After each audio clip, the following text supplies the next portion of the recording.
Let's talk about hole reinforcements. Sounds a little bit boring, I know, but I would like to show you a really fun and easy way how you can dress those things up so that you can use them in your junk journal projects on tags, for example, to reinforce the holes of tags, but also as a really nice part of your other embellishments. You can use the end result that we will get in this video for collages, for decorating your pages, for nearly anything. And at the same time, I would like to show you a really cool way how to use these sheets as a stencil during your process of dressing those up.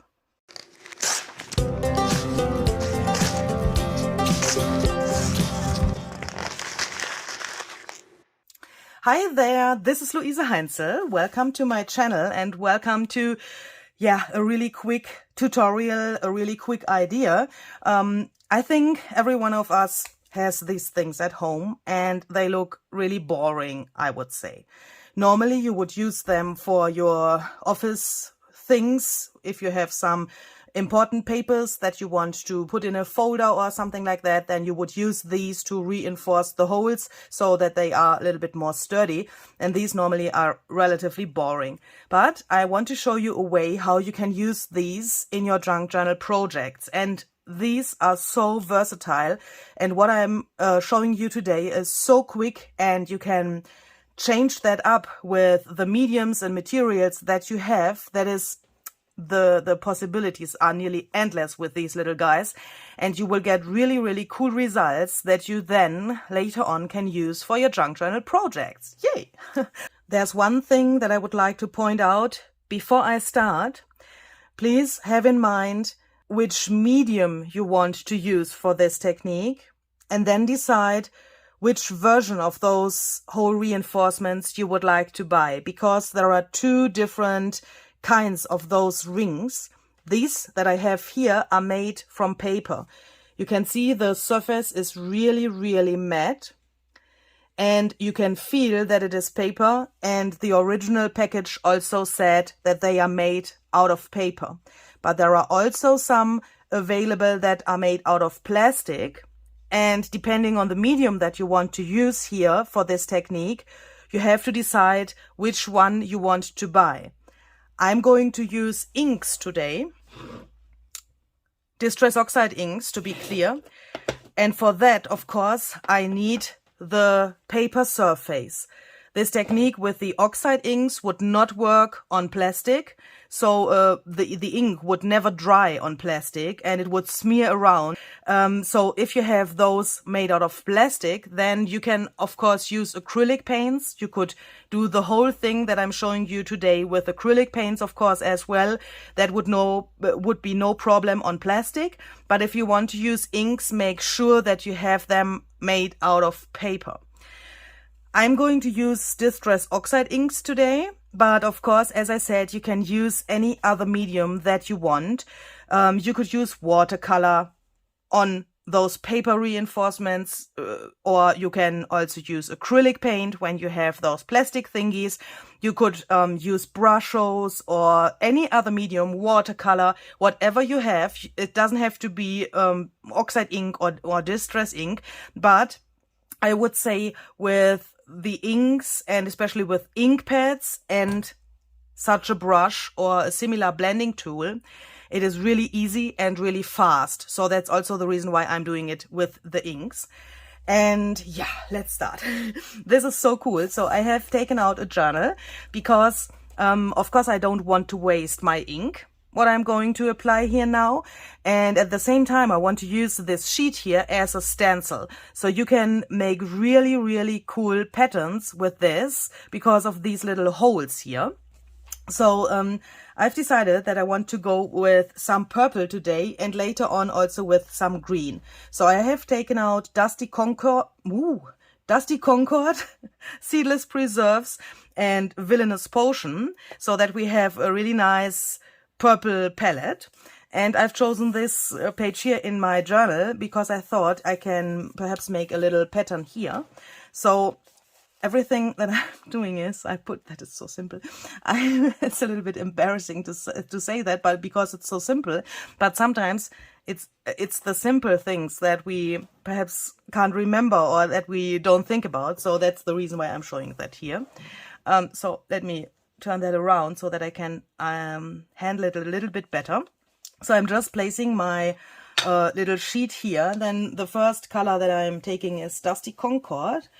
I'm loading up my blending brush here, and then I'm just going over these little things here to color the ring, and at the same time, of course, some of the ink goes through these little holes, and I will get some really nice dots on my page in a second. Like this. That's cute. Isn't that cute? So I don't care about these little things that are here on the side because, yeah, you know, the ink goes over the edge of the sheet, but this is a junk journal. I don't care about that. This is art. So please, yeah, do it like you want it. You can, of course, do it more exactly. But when you have, when you have colored that, it looks like this. Relatively boring at the moment, but better than it was before. I mean, we had white and now we have purple. And let's go on with Seedless Preserves. So I'm taking the same thing here, but now I want to color in the next rows of the sheet. But here I'm going into those circles and I'm using this like, do you know those layering stencils? Now you can, I hope that you can see that in the camera, you can place the next rows of dots in between of the others. So here I can see the dots that I have made before, and they are in between of the new rows here. Hopefully in a second that will make sense. So I'm taking Seedless Preserves and then I'm going over this here again. Oh, this is such a beautiful color. I love this color. Looks like you could eat that. It's so yummy. So let's go over this. And then when you lift that up, you have this cool pattern. I think this is just, for me, this is just great. And the sheet looks like this.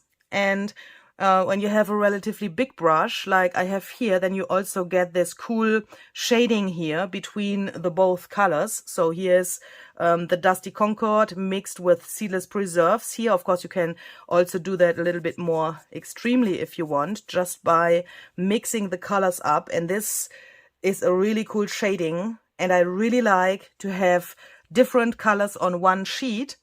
Later on that will make more sense, so that I can pick the one that I want and that I like for my project.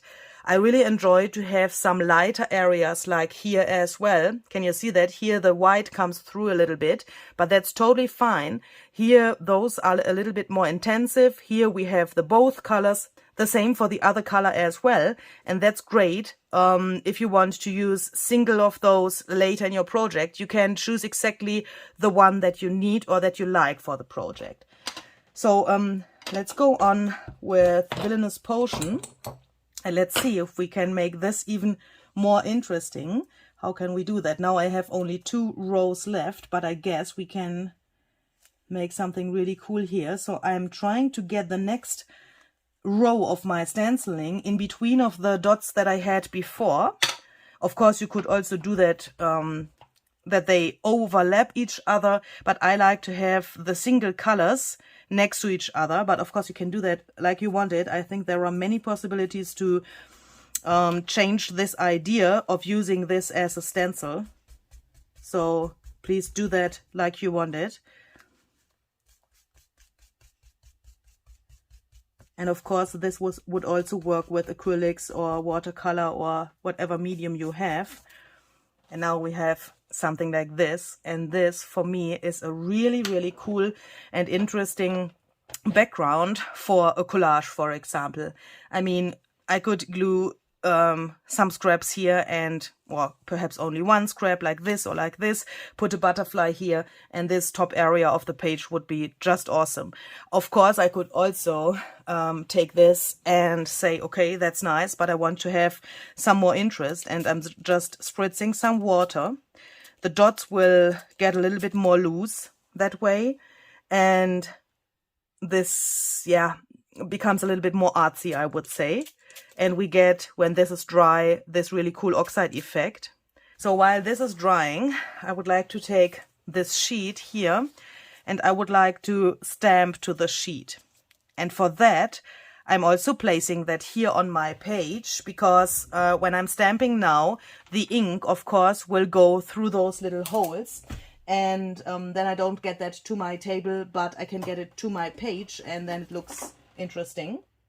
So I want to use some script for stamping. So these stamps come from the Faded Type stamp set. This is the number if you want to check that out. If I can find them on Amazon, I will link them down below for you, of course. These come from Stampers Anonymous and Tim Holtz. And I really like that these are a little bit, you know, not so regular, not so big. If you want to stamp something here, I would suggest that you choose a stamp that is not, for example, not so concrete, not a butterfly, or I mean, you could use butterflies, yeah, but I would choose something abstract, something like letters, numbers, or tiny stars or dots or something like that. I would say that is the better option for this project, because later on you will have only this tiny little surface of one ring where the stamp will be shown. And when you put that into your project, of course, you will see only a tiny little bit, like a little accent. And that's what I want to reach here with the stamping. So I'm choosing this one here, and I will show you another example in a second with a little more delicate writing, because I have made some other sheets and I can show you the difference in a second. Ooh, that turned out better than I thought, actually. Really cool. And of course, you could also take the sheet. I mean, here now I have some ink on my page. That's okay for me. But you could also, if you don't want that, take the sheet and just press it to the stamp to get your thing here. That's perhaps also a little bit, you can control that perhaps a little bit better where you want to stamp. If you would use a more delicate stamp with smaller letters, then it would look like this. This is from the Ledger Script stamp set, also by Stampers Anonymous and Tim Holtz, and this here as well. So you can see the difference depending on which stamp you are using. You can get really, really cool and different results. And when we have this, of course, we can make it more artsy by adding some splatters. So I'm using some white gesso mixed with some water. So now we have this, and as you can see, those white little dots are really, really tiny. I don't want to have them too massive, because this is going to be not a focal point or something like that. Yeah, this is going to be an element of my decoration, of my embellishments, or if you want to use them on a tag to reinforce the whole on a tag, to put a ribbon through or something like that, then I don't want to have those white splatters to be too massive. I don't want to have the eye going to this ring first and then to the project. Hopefully that makes sense. And another thing that I also would like to mention is I like to have several sheets in different colors. and I'm using my inks here on the sheet because, you know, I'm using my inks in my projects as well. So I would like to recommend to use those mediums on those sheets that you also use for your projects, because then you have exactly the right colors. For example, imagine I'm working on a tag where I'm using those oxide inks. Then later on, I can choose the right color for the hole on the tag from this sheet because I know that these colors would match my tag.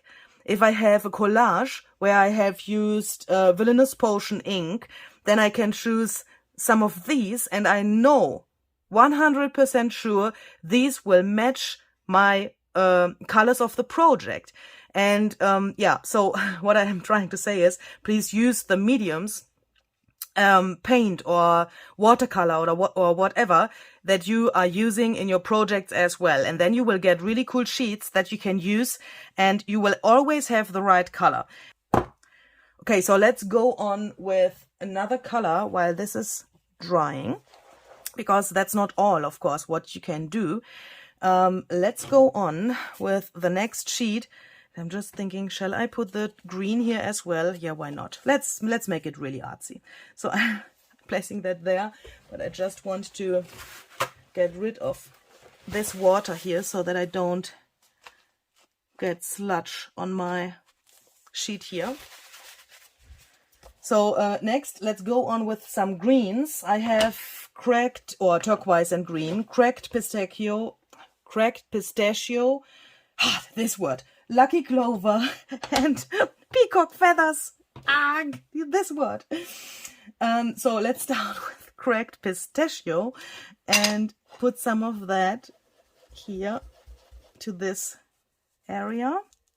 And I'm here doing it exactly the same like I did it before, but this time I want to blend the colors into each other a little bit. So I'm doing that a little bit more randomly. This is Lucky Clover. Really cool green as well. Like this. Then I'm lifting that up. So now I have the shading or the different greens here on my stenciling as well. I think that looks really cool. And last but not least, we are going to use some peacock feathers, and those little dots I want to have in between of the others. So I'm trying to line this up as I've explained in the beginning. Try to get the dots that you can see through this foil of this sheet. Line that up in between of the others, and then let's go over this with the peacock feathers. And now I'm trying to blend that into each. Ooh, I've moved it. I'm trying to blend that into each other a little bit so that we get different shades of green and turquoise on this sheet as well. And now I want to use some embossing ink and embossing glaze. So I'm using this dabber because I want to have it a little bit more, not so concrete. I want to make something abstract, something really random. Of course, you could use a normal embossing ink pad and a stamp, but I'm going directly with this thing here to the sheet. Please do that like you want it. There are several options, of course, for embossing. I would like to use some embossing glaze today because I think that looks really amazing on those little things here. But of course, you could also use normal embossing powder for this technique. I'm just trying to decide which color I want to use, but I think we will go with speckled egg. So I'm trying to stay in this color palette. Of course, you can use any color that you want. Please have in mind that glaze is translucent. That means speckled egg, this blue, will let the colors below show through a little bit. So that means we will get a mixture of the colors below and speckled egg. And when I'm saying mixture, I mean a mixture for the eye. Of course, nothing will mix here in reality. Yeah, the embossing glaze will not mix with the ink, of course, but because it's translucent and it gets this plastic surface in the end, you can see through it and you will get a mix of colors for your eyes. Have that in mind, because red, for example, would make absolutely no sense in my eyes for such a blue and green sheet. But for example, brown or black or even yellow would be a cool option here. Perhaps we can try a little bit of yellow here. I think that would look really cool. So let's take some fossilized ember here. And then I'm just taking a piece of paper that protects my table, because now I'm taking the dabber and I'm just going a little bit crazy here. Not too much, but you know, like this. And then I'm taking this off, because now here I have embossing ink on my paper, and of course I don't want to waste any embossing glaze. So I'm taking a new sheet of paper that is dry and has no ink on it. And then let's do it half speckled egg and the other half fossilized ember. I'm just throwing this on top here, like this. Lift it up. And perhaps you notice that some of the glaze, here you can see that relatively good in the camera, some of the glaze sticks to the surface of this plastic thingy, yeah, of this sheet where the stickers are on. But I don't care about that. I like that because I'm using this whole thing. I will explain that in a second. Just make sure to not breathe too much. So what I'm trying to say is, I like to use this whole sheet for my projects. That means I'm later on using the whole reinforcements itself, those little stickers. And I'm also using this plastic sheet that is below. When you have removed those little rings, you have a really great piece of collage fodder. Don't throw the empty sheet away, because you can use that for collages, for mixed media projects, for nearly anything. And that's also the reason why I'm leaving all of this embossing glaze here on the sheet. And now when I heat it up, it will stick to the surface here, of course. When I have used the rings up, I have the glaze on my paper and I have an embossed piece of collage fodder. So now I will emboss this.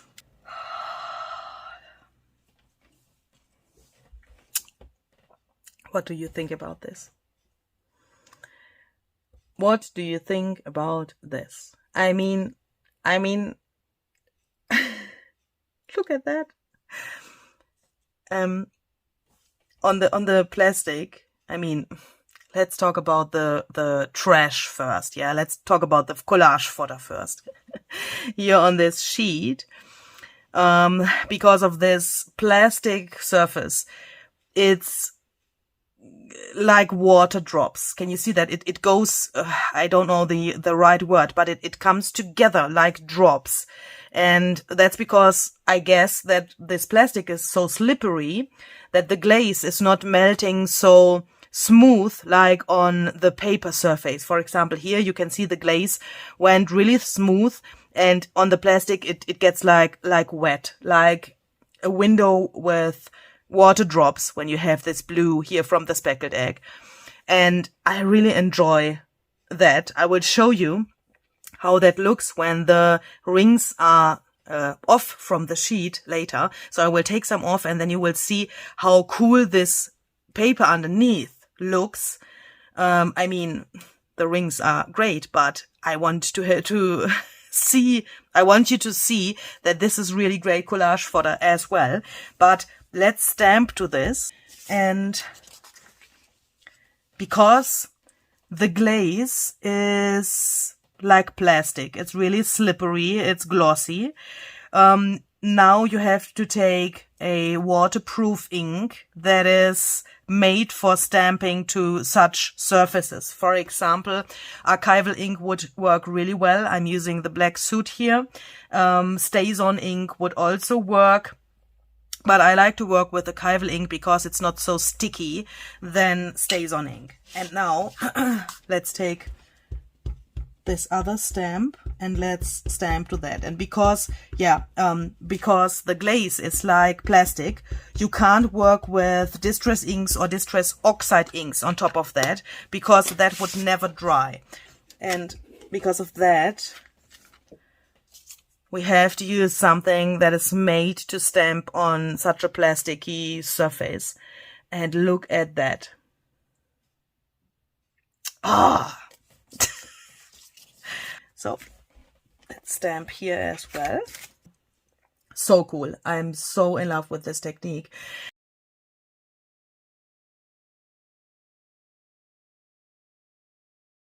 So this is what it looks when it also has white splatters.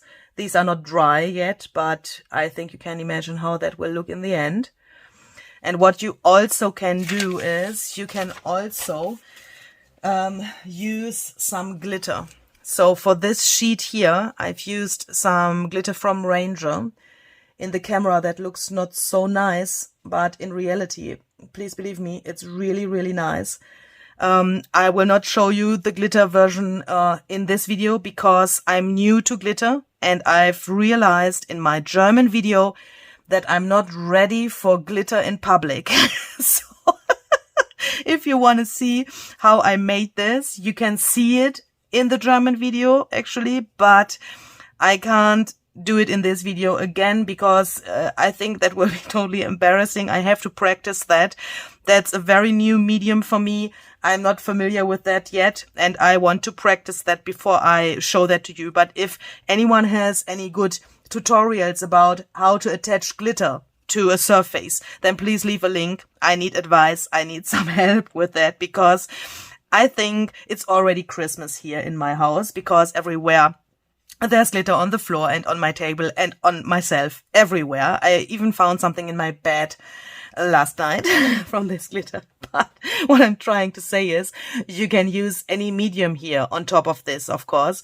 I've glued this here with some resist spray to the surface, and you might think it could be a problem to get these off, but it's actually really easy to get them off. Here is a really cool effect. Can you see that? You can take that off with this transparent layer of the resist spray, and you can get several of those off from your sheet. Here you have the good thing that they all have the same distance. If you need a straight row of those rings, you could use them as they are. And when you put them to a page, then that of course looks really interesting. So if you are familiar with glitter and resist spray and things like that, please try that out. Then you know what you have to do, of course, and that would be really awesome. I want to show you how that looks when you put that to a collage.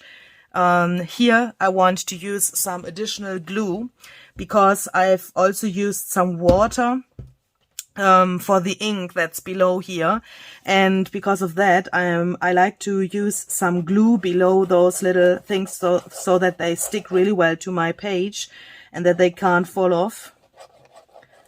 Because of the water, the stickiness of those stickers is perhaps a little bit broken.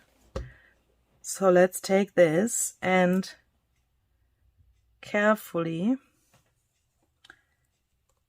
put it here. Oh, look at that.